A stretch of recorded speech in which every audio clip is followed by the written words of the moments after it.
later. But I don't think, my own view is that I don't believe Nehru was himself predisposed to adopting a rigid position on negotiating a border settlement with China. I think he sensed the somewhat indeterminate nature, for instance, of the history of the Aksai Chin Plateau and India's hold over it, and the frontiers of Kashmir and Ladakh, with Xinjiang particularly.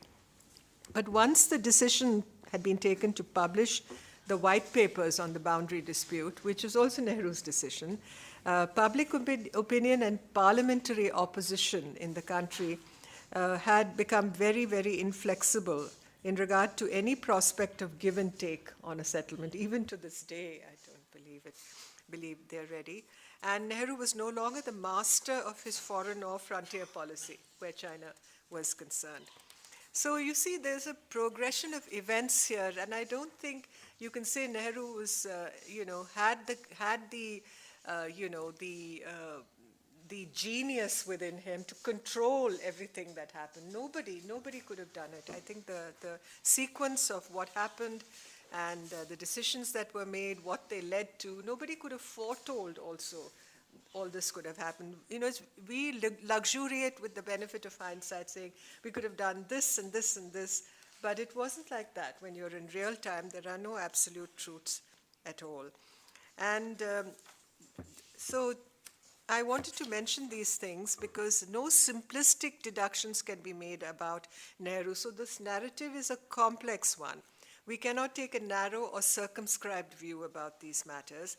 And no doubt, Nehru dominates the narrative because he was responsible for a lot of all the decisions that were taken. But he wasn't Bismarck. He was not Kissinger. He talked about a partnership of civilizations. He saw China as an emergent nation and equal for India, with both countries being an independent force in world politics, and bringing China to the global stage so that it would be a responsible stakeholder. I think that was his aim. So this was a period marked by certain oversights in policy making, but we have to understand once again the circumstances in which Nehru made his decision. Now, coming more to the present, the national humiliation that India faced and suffered in 1962 continues to haunt the national consciousness. And next year it will be 60 years after the war, so this book kind of coincides with that. But Nehru, despite his idealism about China, that's another thing I discovered in the research, he also was worried about Chinese expansionism. It came through in a lot of things that he said. And he wanted to safeguard India's frontiers. He didn't want to just, lose territory like that, unless it was a negotiated settlement. But so understand that Nehru was flawed. He had flaws. But I feel he was flawed more in a heroic sense, a kind of a tragic hero, as it were. And I take issue with attempts to reduce him to an individual whose leadership was marked by incompetence and failures to uphold the national interest, because that was not the case. His patriotism and his dedication to the national cause can't be questioned. And if we look at the record as far as China was concerned, people today fault him for his recognition of the PRC so quickly. But after the Kuomintang had fallen and they had taken flight to Taiwan and abandoned the Chinese mainland to the communists, it opened the way for the establishment of the PRC as the sovereign government of China. That was a fact. And Nehru was among the first to recognize that reality. And recognition, whether immediate or delayed, was inevitable. And then I come to the entry of the Chinese into Tibet. Now, despite the views expressed by Sardar Patel, I'll cover that also, the inability of India to resist or overturn the fact of China's entry into Tibet was clear not only to Nehru, but also to realists like G.S. Bajpai, who's also held up very often as somebody who advised Sardar Patel, and both of them they had the same thoughts and approach to the issue. They wanted more firmness in dealing with China. But even Bajpai recognized that there was nothing India could do at that point about the Chinese entry into Tibet. So whatever their personal feelings may have been of sympathy for the Tibetans or the threat posed to India by China's entry, they ultimately came around to advocating that, we can't really do very much about this. So, in fact, there was nothing at all that India could have done to have prevented the Chinese entry into Tibet. So, and you had the hostility of the Chinese reaction also, which India felt would irrevocably damage relations that they were just building up with the new Chinese People's Republic, and also cause unanticipated threats to peace along India's borders at a time when our administration was still being consolidated along our borders with China, especially along the McMahon Line. So India needed time to secure her frontiers, and open confrontation with China was not a solution. Then we have the third point about giving up India's rights and privileges in Tibet. People even talk about those things. And these were an imperial inheritance. We had inherited it from the British, and Nehru, the anti-imperialist, felt that these should be discarded, that they did not stay well with India's core identity as a constitutional democracy that had thrown off the shackles of colonialism and foreign domination. And Nehru's calculation that the question of India's boundary with Tibet would not pose a problem as far as China was concerned was predicated on the assumption that China and India had settled all outstanding issues between themselves thanks to the agreement, Panchsheel agreement. And just as India did not raise, and this is what I want to come to, it's an important point, just as India did not raise the question of the boundary, China also deliberately decided not to raise the question. So the records show that now. From the Chinese side, a deliberate decision was taken not to raise the question of the boundary. So the omission was deliberate in both cases. So if responsibility is there, it's equally attributable to both sides. Both sides have to answer for it. I agree it can be argued that Nehru could have raised the boundary issue and that this would have enabled India to evaluate better the Chinese position, enabling India also to understand the full nature of the challenge that China, an unsettled boundary with China, would pose. But then that is today, we speak about that in those terms. It could, and if we had raised it, it would have pushed thinking on the need for a negotiated settlement on the boundary. As much as, an agreement on trade or Indian presence in Tibet was considered important when we pushed the Panchsheel agreement. And this is where G.S. Bajpayee's advice that we should raise the question of the border should have been taken instead of Sardar K.M. Panikar's advice, the former ambassador in China at that time, which Nehru ultimately listened. He listened to Panikar and not to Bajpayee and not raise the question. And the decision to show India's boundaries as fixed, although once you show boundaries as fixed, it means you can't change them. But given Nehru's stature and the confidence that he enjoyed among the Indian people, I don't believe it would have ruled out a negotiated settlement with China if it came to that. If it had been explained in those terms too, it need not have foreclosed the prospect of a negotiated settlement.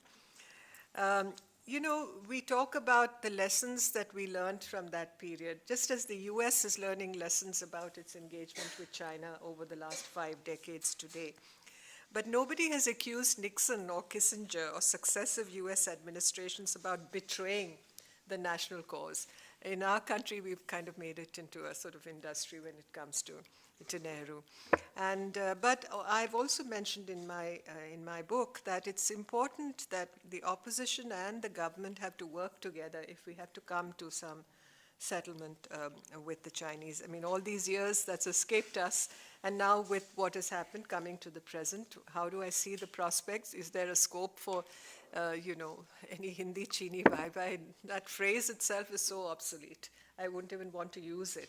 There's no friendship of 2 billion between the two countries at all. I don't think that is something that is likely to be the definitive term that we use when it comes to the India-China relationship. It won't be the definitive term. But we have to, obviously, whether you call it competitive coexistence or cooperative coexistence, different areas, some areas we cooperate, some areas we compete, some areas we perhaps confront each other as we do. along the line of actual control. But somehow we have to create a balance, I think, in the relationship. Otherwise, it doesn't bode well, I believe, for either country to continue in a situation where relations are marked by high degrees of tension, and there don't seem to be any positive goalposts as far as the relationship is concerned. So, a strategy to deal with what the unsettled frontier, for instance, is most necessary. But I'm afraid if you look at and that's why people have been asking me to write a sequel to this book. If you look at the terrain of the relationship over the last 70 years, and particularly post-1962, I think a lot of opportunities have been missed to come to an understanding on these issues with China. And today, after what happened at Galwan, and the surge of nationalism in both countries, and there is a certain rigidity when it comes. It's as if the terrain has frozen over, and the Himalaya is truly fractured, which is a tragedy. To answer your question. Thank you. Thanks very much, Ambassador Rao. May I now request Professor Srikanth Kondapalli. As you know, he has a PhD in Chinese studies, and he chaired the Southeast Asian Studies department in JNU 4 terms. He has lectured in 5 universities in China and Taiwan. So he has authored 5 books and edited several others and all that. So let us hear your viewpoint, Professor. Thank you.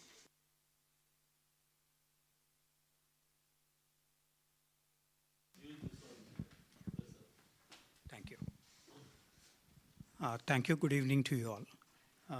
I'm really honored that the FCC is organizing this event. Also, specifically in discussing Ambassador Nirupama Rao's tome on 50s and early 60s relationship between India and China. I met Ambassador Nirupama Rao first time in the South Block in 1989. She was the joint secretary at the time, director, sorry. And so she invited all the researchers from JNU and other places, and so this was the Y2K moment, and she was suggesting that we should take forward the research projects related to 21st century.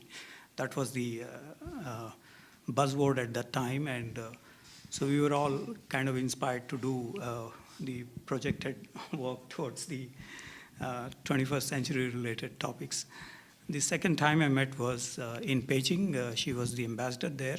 I was a postdoctoral fellow in People's University, and once in a while we used to go to the embassy. And the third time was in Wellington in the DSSE, the Staff College, where she made an inaugural speech. In this speech, she mentioned about the concert of Asia, that Asia cannot have any stability, peace, without the major powers like Japan, China, India, Indonesia, or other countries come together, Turkey or others.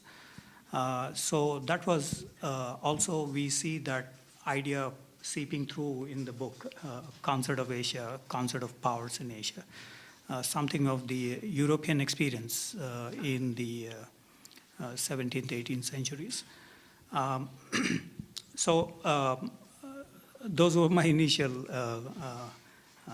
reflections on the book, because there is, you see that as the researchers were invited from JNU and other places, there is also the effort to connect between the dots in various places.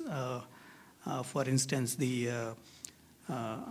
what Ambassador Rao mentions as looking at the shadows, where it's not just the archival material black and white, but also looking at some of the experiences of the decision makers or the policy makers and others. So that is, you get it very strongly in the book.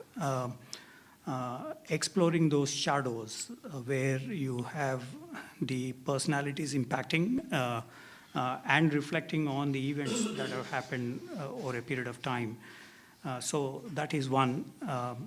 The, the second aspect in the book is contextualizing much of the events that have happened, and so many of those, not just from 1947-49, but Ambassador Rao goes back to the 20s and 30s, Nehru's brush with the Chinese during the 1930s, and also, of course, the Asian Relations Conference, much explored deeply in this aspect in this book.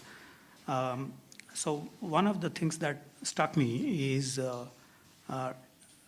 mentioning about the de-emphasized on extravagance of friendship between India and China.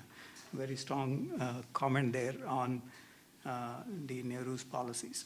Of course, the thrust of the book is to suggest that Indian failure in 1962 is not just personality-based, Nehru-based, as Ambassador Rao mentioned, but it is a systemic failure on various fronts, diplomatic, military, so much there in terms of exposing our weaknesses during that time when our defense budget was pretty low during the Nehru's time. Defense budget increases only during the Indira Gandhi's time. So there is the structural aspects that are important in understanding this context. So that comes out very strongly in the book. The third thing I was impressed with is because of our literary background, we see quite often mentioning about Isaiah Berlin, Edmund Burke, Martin Luther King. They just go through these citations and Ambassador Rao just drops them in the conversation. So that was, I thought, is generally missing in many of the accounts dealing with diplomatic history, and so that is a strong point in the. Of course, there is an intensive exploration of the archival material, and so in terms of the scholarship, in terms of literature. While the CIA was suggesting that they released that document, 2 documents during the 1962 war on the border, and mentioning about Nehru being very naive in believing in the Chinese, in accepting the Chinese promises in 1954 and other times. So you have one set of scholars, commentators suggesting that Nehru was taken for a ride by the Chinese. That is one that we come across. There is the other second major dominant theme, which is also coming up now, is the realist school of thought, where you see Sardar Patel, G.S. Bajpai, of course. We see their positions strongly coming in terms of what did we get in return on Kashmir in terms of recognition of Tibet as part of China, or if we have firmed up the borders with the, as Ambassador Rao mentioned in this speech as well. So these are now getting one by one in the mainstream, in the background, of course, of the Galwan incident. Although we also had the Wuhan and Chennai Connect meetings in the recent times, and in that shadow we have also had these debates in terms of what did we get from the Chinese in terms of diplomatic reciprocity. That reciprocity has not been the Chinese practice in dealing with other countries, and so that comes out very strongly. Compared to the kind of literature that we saw in India on various counts dealing with the 1950s and 60s, or generally in terms of the India-China relations, very few Chinese actually commented on this period. Liu Xuecheng, who teaches in Texas, he wrote a book on the Sino-Indian border conflict but he picks up the Soviet Union and the US, the superpowers, the Bay of Pigs confrontation at the time, the nuclear confrontation at the time between the Soviet Union and the US. In that background, the differences between Mao and Khrushchev as the context for those debates. We also saw Chu Mei-rung in Shanghai discussing these issues, but no new archival material available in any of those Chinese discussions. The Wang Hongyi, Wang Dehua, or other scholars, we don't see any new archival material. But in the case of India, you have seen so many interpretations that have come up during this period, focusing, of course, on Nehru and others. So in 1962, when Mao decided to go to war in the extended Central Military Commission meeting in September of that year, he raised two issues. One is that Nehru was following the forward policy, which is quite extensively reflected in the book. Nehru followed the forward policy of setting up the outposts, 120 of these, about 80 of them in the western sector and about 40 of them in the eastern sector. The outposts have been violating the Chinese sovereignty and territorial integrity. So that was the argument that Mao made for going to war with India. The second reason is that Nehru had given refuge to the Dalai Lama, and so you're interfering in our internal affairs of China. So these two reasons, we still have, even today in 2021, the Dalai Lama is still in Dharamshala. Of course, there is no change in the government's position, although Prime Minister Modi did send a birthday greetings recently, which can also be seen as kind of escalation in the background of the Galwan incident. On the other hand, we also have both the Chinese as well as Indians escalating on the borders in terms of the troops. For example, currently it is estimated that India has over 90,000 troops on the border actively, while China had deployed about 60,000 troops, 60 to 80,000 troops. So that's a rough figure. We have Pompeo mentioned about 60,000 troops, but our estimates mention about 80,000 troops. Whatever it be, it indicates to a hotting up of the borders, making them more active, as some commented, LOCization of the LAC, line of actual control. So we still have these two reasons that why war erupted in 1962. The interference in internal affairs of China, as Mao said. The second is in terms of the outposts. Now, while the Chinese critiqued the forward policy of Nehru, they were also, of course, continuing with the Aksai Chin Highway between 54 to 57. And subsequently, as we see today, the well-off society villages China is setting up, some 200 out of 628 have been on the line of actual control. And as the Pentagon report recently indicated, is one in Lungchu, which is on the McMahon line. In 1959, the Chinese overran the Lungchu outposts. They have these two military outposts set up, and now today those have been converted into well-off society villages. Some 50 to 60 of these households have been established with possibly ex-servicemen, surveillance people, reconnaissance people, intelligence people, or the other PLA retired. So with the establishment of the well-off society villages in the recent times, since 2017, we do see what they commented on as the forward policy coming back again in terms of the India-China relations. So what we saw is while Nehru had been critiqued for unilateral assertion of sovereignty over the border areas, as he mentioned that we never have any dispute with China, or that this should be seen from customary and administrative jurisdiction rather than in terms of any formal agreement with the Chinese. So from that point of view, we still see that there is a forward policy both by the Chinese and with the infrastructure projects that India is today commissioning. We do see that both India and China are matching with each other in the. So 62 still has resonances in 2021, and there are these chances of conflict that one could see. So the significance of the book is to alert us to the pitfalls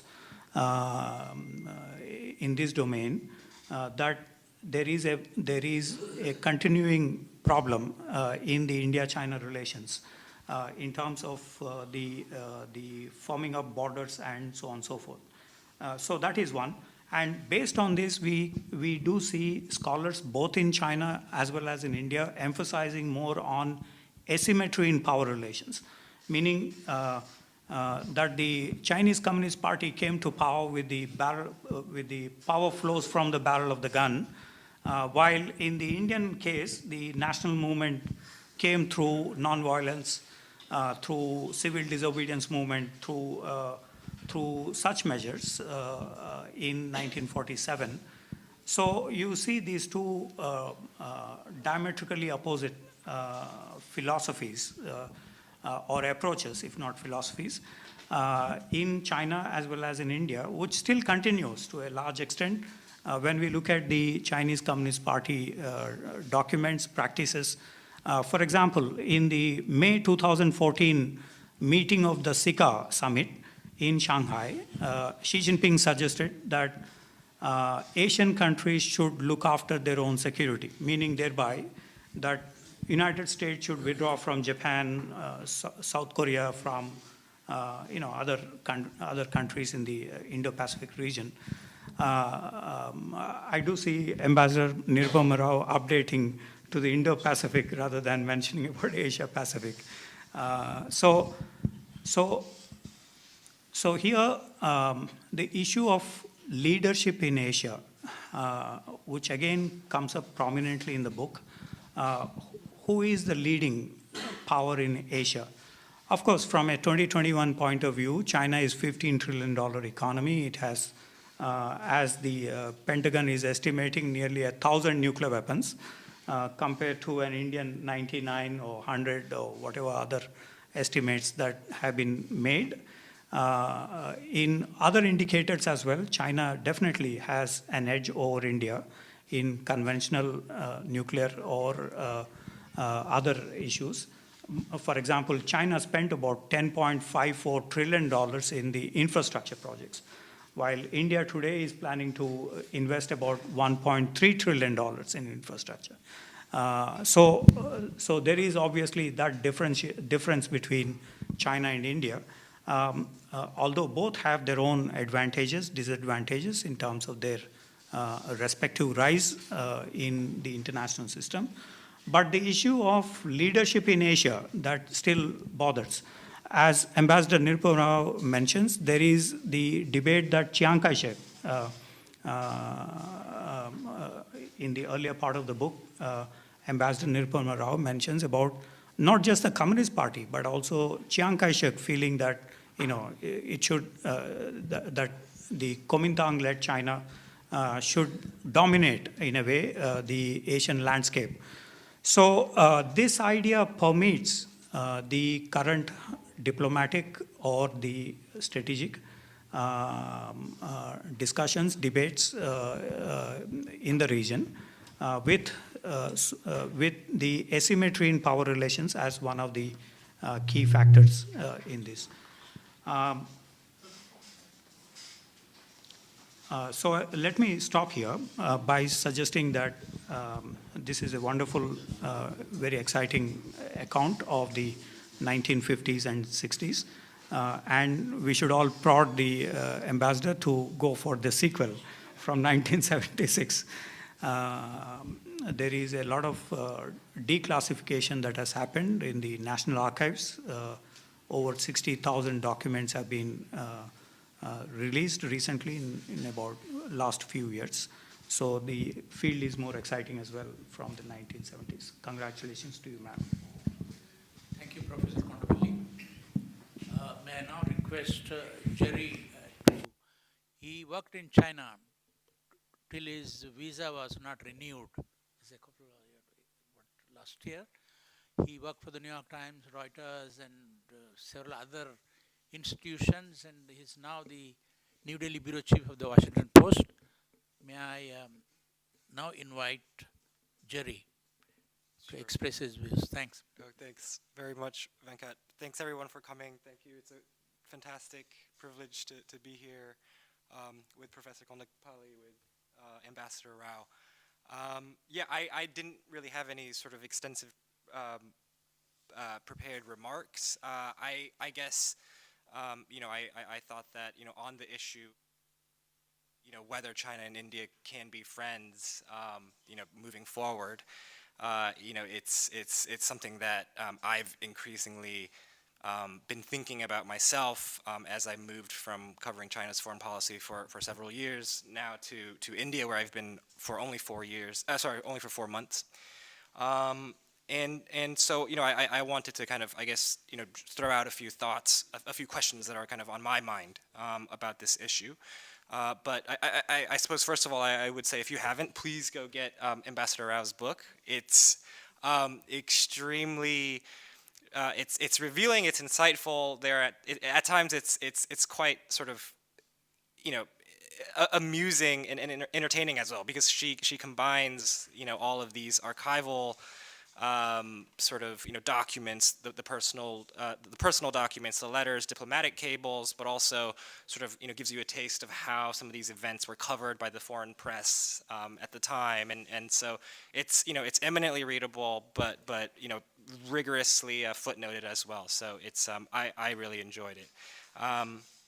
So I guess on the question of where we are today moving forward. I think I would generally agree with Professor Kondapalli that these are potentially treacherous times. I'm personally quite pessimistic, and I agree with the ambassador that we're not going to return to the era of Hindi Chini bye bye. It's simply the realities today.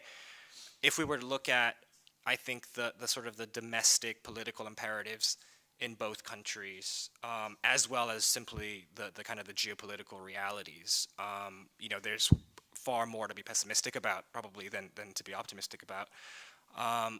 One question I a lot of times get asked over the past year is, why did the border clash happen last year at a moment when China was under pressure? It was feuding with the Trump administration. It was locked in this sort of tariff diplomatic spat with Australia. There's the perennial issues with Korea and with Japan. Why at that moment it's going to start picking a fight with another sort of massive Asian power? And I guess it was sort of precisely that this was a period when China was under a tremendous amount of international pressure over COVID. I think that whatever the initial spark of the clash, I think that was a moment when the political leadership couldn't afford to be seen as weak, whether internationally or domestically. In the sort of the ensuing months, we saw, and I mean, to this day, we've seen, quite a lot of sort of propaganda coming out of China that is kind of pointing out its sort of military and economic superiority to India. And there's definitely sort of a kind of a political internal a thrust there. And then if we're also to look at the current trends in Chinese diplomacy. In 2008, Ambassador Rao, I'm sure, I'd love to hear this story from her, but, she was sort of caught in a tiff with the Chinese government over Tibet, and in which, I've heard her, speak in other forums, but basically, she was sort of given quite a brusque dressing down over China's sovereignty and some of these issues. But this is something that we're seeing today on like practically a weekly basis, right? And so the question is, for external observers, this is obviously, we could say it's obviously, a net negative for China. But I think from China's perspective, it is an expression of this growing confidence of their status on the world stage, and B, I think it's driven by essentially kind of 30 years of unrelenting sort of domestic propaganda and a kind of a very concerted campaign to stoke nationalism. Whereas a generation of leaders, I think in the 1980s and 1990s, I mean an entire generation of Chinese, if you were to ask them from that period, had tremendous respect and kind of this sort of held the West in kind of this awe. That has, I think, eroded a lot. If you were to go to China today, and the causes of that are many. But so I guess my fear is that at a certain point, I think the Chinese foreign policy makers sort of got high on their own supply, if you will, and that I think is kind of it's not good for sort of their international sort of image, but it also, with the rise of rampant nationalism, you sort of back yourself into a corner. And when it is just generations of this kind of this narrative of, revanchism, of righting historical wrongs, of bringing up the sort of the historical, this narrative of kind of historical grievances. That will lead you to, I think, a lot of where China is today, talking a lot about kind of righting the wrongs of, 100 years of humiliation at the hands of foreign powers, and that's why today, we have to be tough on issues like Taiwan. That's why today we have to stand up to the West. And I think kind of, intrinsically, the starting point of that is in domestic politics, and that kind of bleeds into this sort of foreign policy realm, which kind of raises an interesting point, which is that I in many ways, I often, in my short time here, I'm no expert on India, but I do sort of see so much of those similar kind of tropes in kind of the domestic discourse here, right, about sort of India now rising into this world power, into its sort of, its kind of rightful position as a civilizational state, making up for sort of hundreds of years of oppression by foreign invaders and things like that. Of course, Indian policy making, I think, is, it works in a completely different system than China, but personally, I've always wondered, okay, at what stage of India's development will some of that kind of psychology of sort of the historical grievances, will it ever kind of seep into the foreign policy realm? It's something I've thought about. And then I guess on the geopolitical front, I think that, it's more than anything, if we learned anything from the Trump years, I think more than anything, more than, say, criticism about China's human rights or criticism over, maybe even sort of Taiwan, the thing that really triggers Beijing is this kind of deep-seated fear of containment. Today, in China today, there's a saying that they say it's, we're facing like the 3-4-5, right? 3 is AUKUS, Australia, right, the recent submarine deal. 4 is the Quad, which India is now sort of a very enthusiastic member of. and 5 is the Five Eyes intelligence community. So these are 3 sort of U.S.-led kind of, security and I guess, sort of multilateral groupings that are directly sort of facing China. And I think that is, something that kind of really strikes a deep nerve.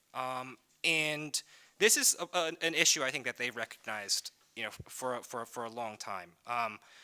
If you were to look at sort of the PLA's kind of military strategy papers going back many years, 5 years, from 2015, I distinctly recall, because I looked at that, going back even further, they've sort of always seen the quote unquote, the Indian Ocean essentially as a sort of a necessary extension of the South China Sea, because China essentially, for decades has seen itself kind of walled in to its east by sort of the Korean-U.S. alliance, the Japanese-U.S. alliance, by Taiwan.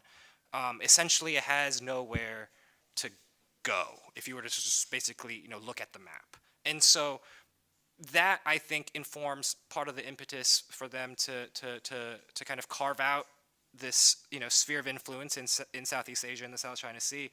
It's part of their thinking in terms of CPEC in Pakistan, right? Sort of, getting another way to reach the Indian Ocean in case they were blockaded, sort of in those near ring of islands to its east. And if you were to look at the military documents, this is a country that worries a lot about its access to the Strait of Malacca, about sort of its shipping being cut off. This is a country that imports 75% of its oil today, right, from the Middle East. And so what is the big power that kind of, other than the sort of the Pacific powers of mostly the U.S., as you kind of circle around the Strait of Malacca, it's India, right? And so I think some of those kind of geopolitical realities basically means that these two countries are going to sort of have a kind of a lot of distrust in that relationship.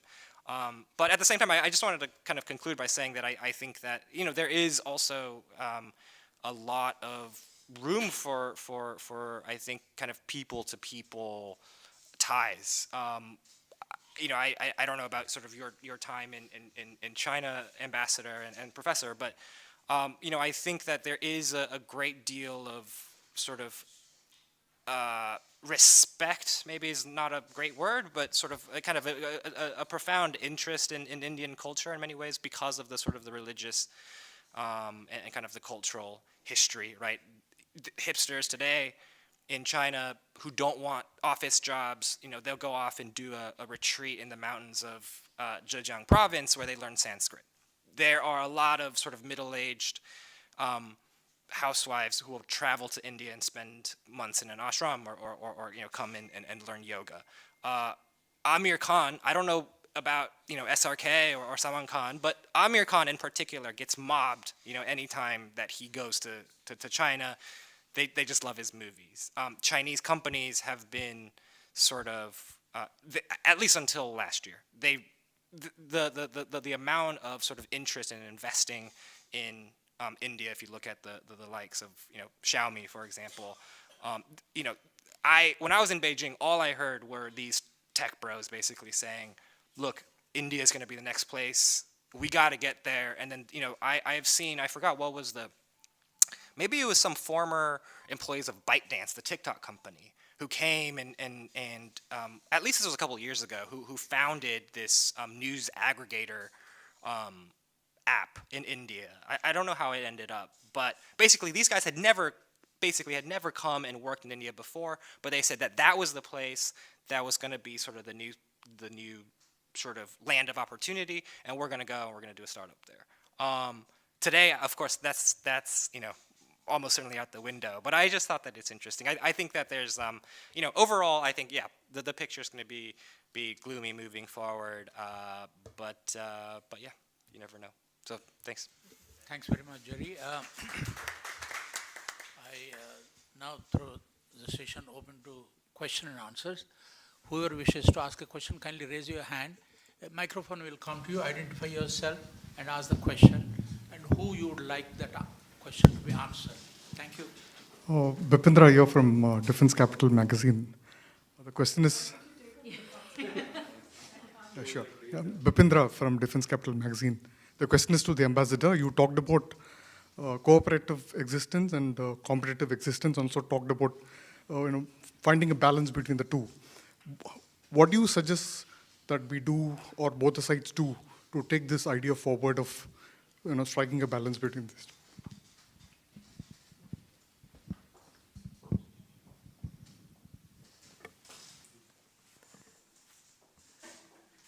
My own feeling is that it's very difficult to move forward, at least from the Indian side of the spectrum, until we find a way to diffuse tensions along the line of actual control, because the extent of confrontation there, the bitterness that has grown out of Galwan, and the fact that these military commanders level talks have been going on for some time with no really light being seen at the end of the tunnel. That sort of puts a rather dismal cast to this whole situation. But I don't believe that from our point of view, from this country's point of view, it's really possible for us to assume that it can be business as usual until the situation along the line of actual control is diffused. And we come to some satisfactory arrangements as far as diffusing tension is concerned, disengagement is concerned, and also putting in place, even if we can't put together, the regimes for CBMs and peace and tranquility that existed before, how can we put in place some arrangements that will be less prone to disintegration, as we saw with what happened in Galwan. So we don't, so that Galwans do not happen again, literally. Situations like Galwan do not happen again. So the competitive coexistence, I think, is more the norm than cooperative coexistence because of these reasons. From India's point of view, it's very important because this confrontation is costing us, and obviously we cannot keep this, in a protracted way. But if the Chinese refuse to, to see this, to see the importance of diffusing these tensions and not prolong them, then what really is the outcome for the relationship? And I think China, as the bigger country, China as the more powerful country, I mean, we all have to admit that, and China that wants to be the number one power in the world, I think is not acting in a manner that suggests that this is a nation that sees its global responsibilities. It is just pursuing this nationalist point of method of action, let's say. I mean, it's all very well for the Chinese people to feel all puffed up when something like this happens, and China is able to build these Xiaokang villages along the line of actual control, and to show that they will defend every inch of their territory. But then from India's point of view, that is equally important. And I think most of the world today sees this new China as being quite aggressive, very muscular, very assertive, and very different, from what the, when the Chinese spokesperson speaks in Beijing, it's very boilerplate. It's about all, peace and motherhood and things, but it's not the case on the ground. So that's really what troubles the rest of the world. Even if they are not saying it in so many words, many of the smaller countries may not want to provoke China. But India is a big country, and India will speak its mind on this, and India wants to see this tension diffused, because how can we go back to pre-June 2020 just like that? You can't just, sort of wipe everything clean and start all over again. You have to make sure that these tensions are diffused. And that's why it's so important to see that we come to some agreement and some arrangements along the line of actual control to ensure that we have regimes in place that prevent situations of this sort from continuously troubling the relationship, because it rocks the very foundations and therefore doesn't promise stability at all in the relationship. So there's no stability, there's no trust at the moment between the two sides. And that leadership level dialogue is also broken, the Wuhan spirit or the Mamallapuram spirit. I think that leadership level dialogue, it has to come from the top, obviously, and it's been very silent. This is Raghavendra Verma from German television ZDF. Yeah, my question to the ambassador. Ambassador, about the leeway one country has over another. After Galwan, there was this strong WhatsApp campaign, and otherwise also we should boycott Chinese goods, which I don't know why it was started, if it was concerted effort, because it was not possible. All the industrialists just laughed at it and even suffered, and eventually the whole thing disappeared. People said that we would not buy Chinese things. So how much of this thing is on the Chinese side? Do they see any importance, or could this be used as a kind of a diplomatic leverage, or what was India, if India was trying to do it, how it must have been just for a domestic purpose that something has happened, let's do in reaction to something. But to read other countries, your opponent's mind, how does it happen with India? What are the things, as Jerry said, that the nationalism is high, and why the Chinese did it? The analysis, of course, when you were there, these things would have happened. So from the Chinese side, would they be taking some kind of advantage how India is handling the situation, or they are totally on their own territory, trajectory? We have to go like this, and we will go. It would be like that forever. I think the signs that the relationship wasn't exactly prospering, apart from the economic side of it, where trade was increasing, investment was increasing, all that was fine. And young Indians played with TikTok, all that, but it wasn't tickety-boo, as they say. It wasn't at all a healthy situation. I think there were signs of tensions for at least, my view, at least 10 years. Because along the line of actual control also, you saw these Chinese transgressions increasing. India was also improving infrastructure on our side. So we were really extending our capacity to operate in these very remote areas along the line of actual control, where previously we had not. So the Chinese saw change also from this side. And then you had the Doklam crisis that really took relations to a very a height of tension that had not been seen previously, although it was diffused, and you had the Wuhan and Mamallapuram meetings after that. So we all assumed that things were going back. But my feeling is that on the Chinese side, you had this nationalism, you had, this sense of having grown, having become very powerful, that the Americans were in decline. A lot of Chinese felt that.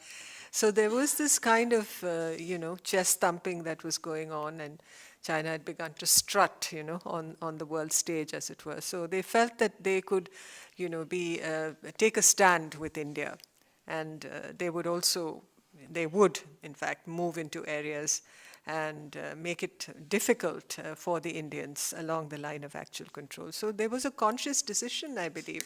I don't think from the Chinese side they were taking the long-term view about the importance of this relationship and why it was necessary to maintain an equilibrium with India. They were willing to disturb that equilibrium. They were willing to disturb it when they started with the CPEC and knew what the Indian reaction would be.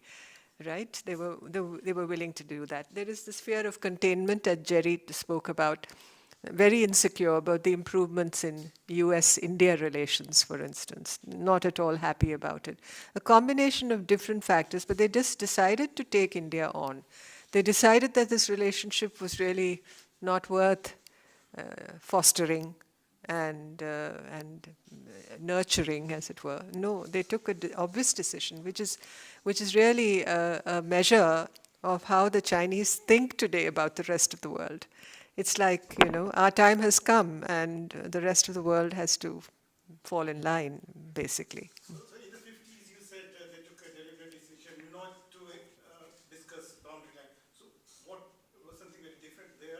No, I think the decision they took that decision because at that point of time they were not ready to discuss it. They were studying the documents. They were just getting all the information out of Tibet. In fact, some people in Beijing told me until they came into Tibet, they didn't know much, the communists, they didn't know much about the McMahon line. They didn't know about Tibet's relations with India. They didn't, it was a time when they were building up that knowledge. They were also consolidating their position in Tibet because, in those days they depended on India for supplies into Tibet. All the rice and the fuel and everything that the Chinese needed in Tibet was going from Calcutta, coming to the port in Calcutta and then going by road to Nathula and then over the Chumbi Valley into Tibet. They were dependent. So China was a different country in that sense. But as Professor Shrikant said, even in the Gomindang days, they were very, the persistent feeling on their side was that China would dominate Asia. That was China's destiny, that China had everything. It deserved to be number one. So they had that feeling, even if they didn't raise it within the boundary with India at that time. I think it was all, there in the DNA.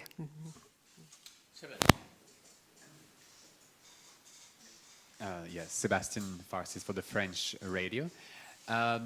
To Jerry, because coming from the Chinese perspective that you were recently, first one just comment is just that you always wonder why, and you're talking about this vulnerability and the fact that the Chinese are always scared or insecure about territory. And when you look at the Chinese territory, is one of the widest in the world, and you always wonder if it's the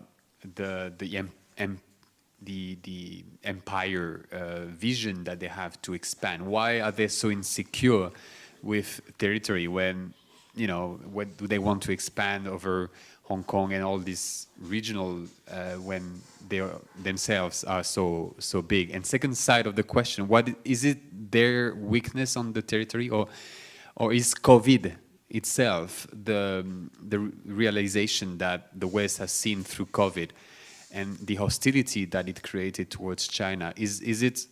Are we seeing that as a turning point against China that could actually, be major in the relationship, that could turn against China in general on the long run? Have you seen that in China per se, where it could affect the domestic policies also? From what I can tell, they've seen COVID mostly as like a huge success. The insecurity of the early weeks when they thought that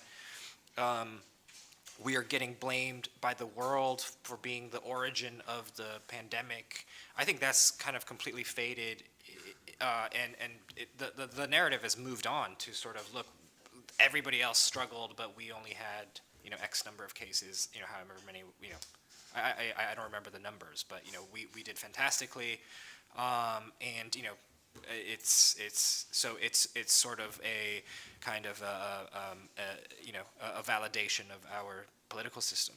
Regarding the historical issue, I'm not necessarily endorsing the kind of the anxieties about China's territorial integrity. I'm just saying that I think that is kind of from their perspective, it is kind of a constant sort of fear that they sort of still see, I think, in many ways the CCP as a continuation of the Qing dynasty and as sort of the red dynasty, right? And kind of we want to sort of reclaim kind of the extent of our greatness from that period. With the kind of the late Qing years and the kind of the Republican years as sort of this kind of interlude when China was humiliated and had foreign forces sort of occupying its coastal cities, and the Japanese kind of making significant inroads during a very bloody war. So yeah, I just think that kind of narrative is strong and it's compelling. Do I think that separatists in Xinjiang are going to break off the territory overnight, and this is like a very real possibility. No, but I think that in their minds, it's kind of it looms large. They seem focused to expand, whether it's to the Philippines, whether of course it's the expansion is. India could also consider that they could expand. They don't have the same mentality. We don't have in India the sense of expansion. China seems to constantly willing to move and expand. I think they want to carve out a space for themselves for their sort of political system. They want to find kind of, quote unquote, like-minded, essentially clients, right, who are kind of willing and happy to work with them and sort of support their vision of the world that's kind of friendly to, a authoritarian Marxist-Leninist state that isn't going to push democracy and sort of all of these other issues. And I think they've been trying to carve out that space for a long time, as well as kind of seek out new markets. Do I think that they sort of want to, expand, significantly their kind of physical territory in a way that goes beyond simply kind of dominating these markets? I don't think so. Jerry, I had a question there. Maybe you could enlighten me. How is it that when Chinese leave China, I've seen Chinese students in the US and first generation Chinese, they're much more willing to relinquish their Chineseness than perhaps an Indian going abroad. How is that? Why is it that the Chineseness sits so lightly upon the Chinese once they leave their country?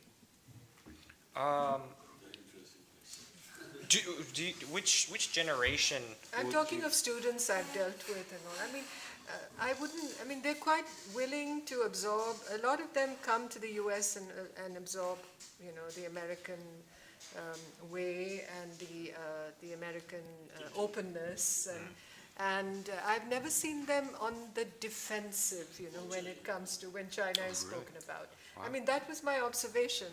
Very different, perhaps, from an Indian abroad. They taste freedom for the first time in their lives. Yeah. But that's I think that's something about, and also the definition of what modernity is, what being modern is. I think it's very different in India and very different in China.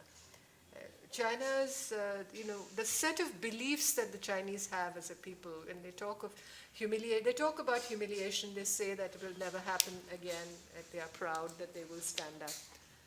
And in India, we suffered much more than the Chinese, much more when it came to conquest, when it came to domination, when it came to erasure of much of, habitation and kingdoms and people and what have you. I mean, this whole area from Delhi to Kabul is really kind of crossover country. So many people have come, gone, dominated, conquered it. But the approach is so different in India. I don't see us railing against the British and, colonial domination for 300 years. The way the Chinese speak about, occupation of certain coastal cities, and the Japanese, of course, overran the country, and they went through tribulation, terrible, suffering, there's no doubt about it. But the whole nature of dealing with the outsider is so different in both countries. Yeah, I Very quickly, I think Last two questions, please. Yes. This is Ravi Misra from Rhythm Digital Media Foundation. My question to Professor Shrikant. China is fighting for economic supremacy, right?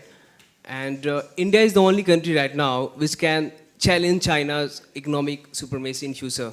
So is it not true that because of this economic rivalness, China is trying to contain India? Can you repeat the last sentence, please? Can you saying repeat? basically that rivalry stems from an assertion of supremacy. Well, some basics on comparing China with India. China is $15 trillion, India is $2.8 trillion GDP. China has about 40% of the GDP in terms of manufacturing sector. India about 18 or 19% in the manufacturing sector. India has about 59% service sector, while China has about, say, 50% in the service sector. So huge difference between the two. And of course, they are now initiating dual circulation strategy in the 14th five-year plan. And so they are enhancing the domestic consumption, which sustains economic growth rates. In India, the domestic consumption is about 59% of the GDP. So Indians keep buying 59% of all that we produce or from abroad.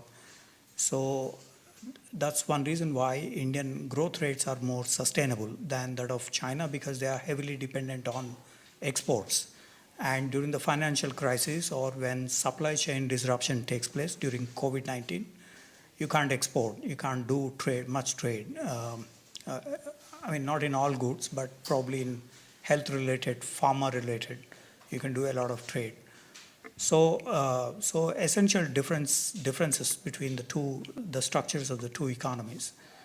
China obviously has an advantage because they spend so much on infrastructure. India still has to catch up in terms of infrastructure. They have high skilled labor. For example, in China today, 936 rupees is the wage labor per day. In India, it is 173 rupees per day. So that's a rough calculation of the wage labor differentiation. Obviously, with so much of high wage labor, they will have to shift their manufacturing sector to other countries because so the Japanese, Shinzo Abe had that $200 billion fund for the companies to get away from. And Tsai Ing-wen in Taiwan has this new southbound policy where she plans to shift towards Southeast Asia and other countries. Likewise, other countries are shifting over because the wage labor is pretty high in China. So that is quite possible. But at the moment, they are experimenting with the dual circulation strategy. So China has several advantages because they have already slightly below a middle income country and now facing the middle income trap. There are about 114 countries in the world, out of which 90 of them could not pass through the middle income trap. So there are some 15, 20 of them, South Korea, other countries, where they have crossed the middle income trap. And now there are no restrictions on them in terms of growth rates and others structurally. In the case of China, $9,700 to $10,000 is the per capita income, and if they have to reach $25,000, $35,000, that's the journey that they have to make. That's a huge problem for China at the moment in terms of the middle income trap. In the case of India, it's $3,000 per capita income, roughly. And of course, there are so many advantages that India has. Demography. Average age of India is about 26 years compared to 36 years in China.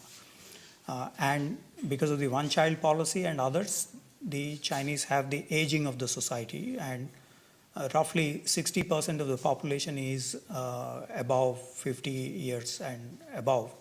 So there is the aging of the society problem. They have this two-child, three-child suggestion, but 88% of the people who are interviewed, they said they don't want even one child because of the problems that they are facing in terms of education, whatever, all those tuition fee and rising costs and so on and so forth. So there are advantages for both China and India, and I don't think there is any dialogue on this. We do have a strategic and economic dialogue at the macroeconomic levels. It got stuck with this the Galwan incident, so not much momentum forward on this. So we do have advantages, both have advantages in pursuing their economic growth rates, etc. But I don't think there is any competition for excelling the other or downsizing the other. But in terms of this debate on competitive coexistence, let me just say that Mao Zedong in 1962 mentioned about armed coexistence.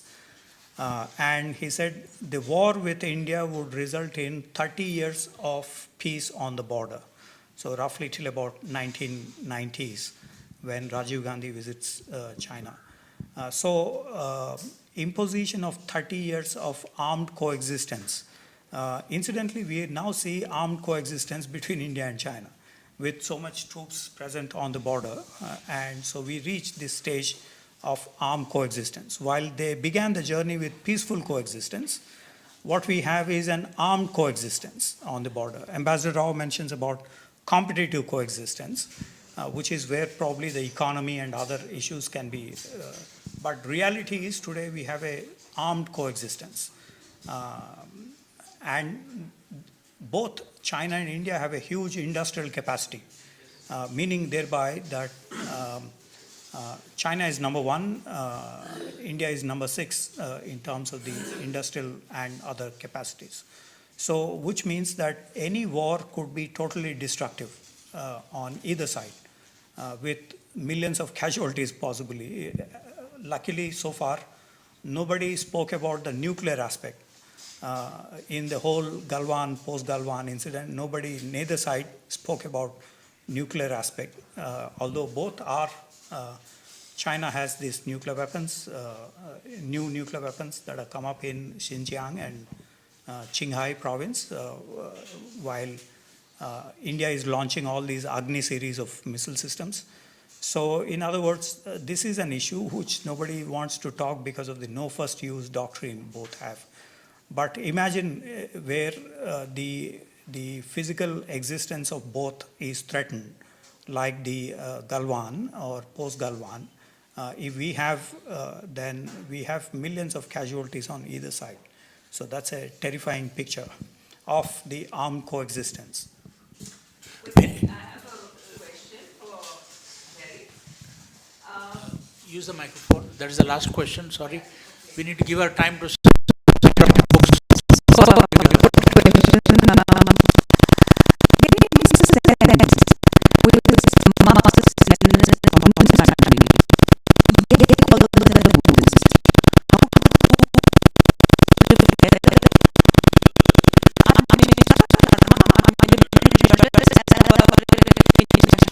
Organization. That's going to be a long discourse. Maybe carry this conversation post, because Jerry is not going anywhere. But the ambassador has to leave. And we have, so let me close this. But does China call itself a Buddhist country? Right. That's the question. Yeah. Among the international Buddhists, there's a competition between Indian Buddhism. Yeah, but I mean, who believes that? No, but if you visit Buddhist temples in Macau or Taipei or Shanghai, my God, they're as crowded as Hindu temples are in India, And they get agarbattis from Bangalore, and they ask how expensive are they in Bangalore, because they're very expensive. Anyway, why can't China and India be friends? Can they ever be friends? I think for 2000 years we've been friends. Galwan was very nasty, unfortunate. The bottom line is China and India together account for 280 billion people. 2.8 billion people. That is 3 out of every 5 people are either Chinese or Indians. And in spite of the restrictions India has imposed, the trade continues to flourish. We are exporting more from China than we are, importing more from than exporting, and 25,000 Indian students are studying there. And if you include trade with Hong Kong and China, together the trade is worth more than $100 billion. Of course, $60 billion deficit, adverse to this thing. So, I am an incorrigible optimist. 10 years from now, I see India, China making up, that will force Pakistan to come around and make up, and there will be a rail track connecting Tibet to Delhi. You can travel by train. This is what I think. I don't know whether they share my optimism or not, but yeah, please go ahead. We all have good theories on what, why, and how. I wouldn't get into stage, but I wanted to thank Ambassador Nirupama Rao for taking the time and visiting us, and would request her to keep coming back with or without the sequel. Thank you. This was a very interesting discussion, and I'm so glad that we picked two equally enthusiastic, informed, and very intelligent panelists. Thank you very much, Professor Shrikant Kondapalli, for joining us and sharing your views, and of course, Jerry, one of our own, and so wonderful to hear you, Jerry. And you should participate in more of our debates. And of course, thank you very much, Venkat, for leading this. I want to thank all of you for taking the time out this evening. This is probably one of the longest live, signals we've carried on social media of any book discussion for sure. And for those who didn't get a chance to ask questions, I'm sure you get a chance to mingle with our guests here and get some questions answered. I do want to take this opportunity to recognize two new members that we have here today, Kazan and his wife Christine. They run a very beautiful boutique pastry, or I would say chain, La Opera, and Mr. Manoj Singhal. He's an international architect, and thank you for my managing committee members who are here, governing committee members, Raghvendra Verma, our treasurer, Sebastian, our secretary, and a lot of our senior members, Anup and KP and others that I see here. I also want to recognize another dear friend who has come here today, especially for our event. He's now turning out to be a little bit of a regular at the club, Mr. T.K. Manoj Kumar. And he's just retired as Secretary to Government of India, but he's now in another position in the government. And Venkat, would you please thank our panelists with a memento from our club that we have a tradition of giving out each time. And Anil, if you could take a picture, please, of the panel here, also with the book.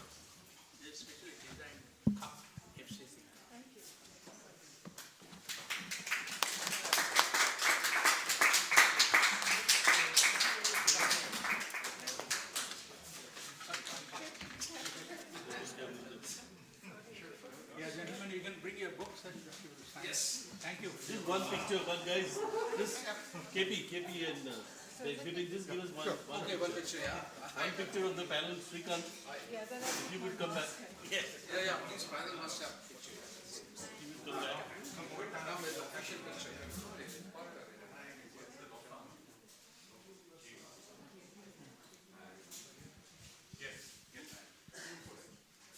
And thank you. And the book outside, it is on special discount today. It's 10% off. Please join and right after this event. Thank you.